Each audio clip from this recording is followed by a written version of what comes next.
Super മാർക്കറ്റിൽ പോയി അവിടുത്തെ ഫുഡ് സെക്ഷനിലേക്ക് ഒന്ന് പോയതായിരുന്നു. അപ്പോൾ അവിടെ നല്ല ആംബിയൻസ് ഫുള്ള് വ്യൂ ഇഷ്ടം. അപ്പോൾ പിന്നെ എനിക്ക് അവിടുന്ന് ഫുഡ് കഴിക്കാൻ പറ്റും. അപ്പോൾ നല്ല ഭംഗി, എനിക്കൊക്കെ ഭയങ്കര ഇഷ്ടപ്പെട്ടു. അപ്പോൾ അങ്ങനെ ഫുഡൊക്കെ വന്നു. ഫുഡ് എന്താണെന്ന് വെച്ചാൽ പൊറാട്ടയും തന്തൂരി ചിക്കൻ കറി ആയിരുന്നു കേട്ടോ.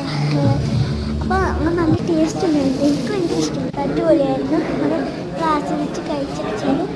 എൻ്റെ വയറൊക്കെ നല്ല സൂപ്പറായിരുന്നു കേട്ടോ. പിന്നെ ഇങ്ങനെ അവിടെ ഇങ്ങനെ എനിക്ക് ഭയങ്കര ഇഷ്ടപ്പെട്ടു. പിന്നെ ഹൈപ്പർ മാർക്കറ്റ് അവിടെ എല്ലാ ഉണ്ട്, ഡ്രസ്സ് ഐറ്റംസും ഒക്കെ ഉണ്ട്. അപ്പോൾ ഇങ്ങനെ അതും ഇതൊക്കെ നോക്കിയപ്പോൾ ഇവിടുന്ന് ഇങ്ങനെ പറയാനായിട്ട് എന്തെന്നാൽ അവർ സർവേ ചെയ്ത് തരും. അപ്പോൾ അടിപൊളിയായിരുന്നു കേട്ടോ.